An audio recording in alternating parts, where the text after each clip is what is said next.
Bonjour, je m'appelle Laurent Vibert, je suis expert en communication et gestion de crise et dirigeant du cabinet Nitidis.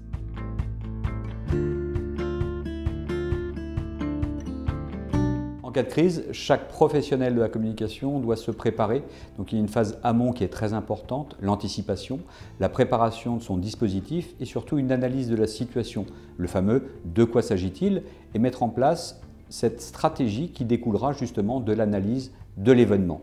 Stratégie, ça veut dire mettre en place des plans d'action en matière de communication qui vont accompagner la crise et accompagner sa gestion opérationnelle.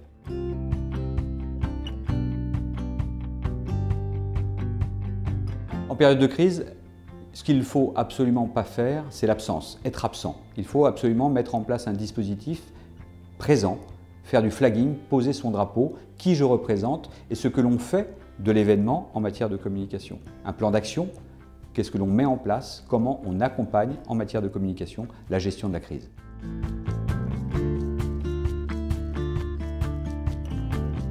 Le nombre de crises et la typologie de crises, il faudrait presque une journée à 2 journées pour en faire un inventaire exhaustif. Ce qu'il faut surtout rechercher quand on est gestionnaire en communication de crise, c'est ce qu'il peut survenir et qu'on n'a pas anticipé. C'est le fameux, ce que j'appelle l'angle mort du rétroviseur de ces crises. Donc être dans l'anticipation, l'analyse, être surréaliste, mais ne pas se laisser surprendre de manière à être utile et actif en matière de communication.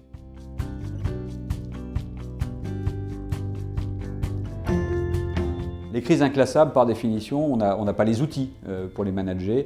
Là encore, toujours les fondamentaux, c'est-à-dire analyser la situation telle qu'elle est, essayer de justement la modéliser pour voir les impacts qu'elle peut avoir sur votre structure et mettre en place très rapidement une cellule de réflexion rapide en matière de communication de crise pour mettre justement des actions en œuvre qui vont permettre de limiter l'impact de cette crise sur votre structure.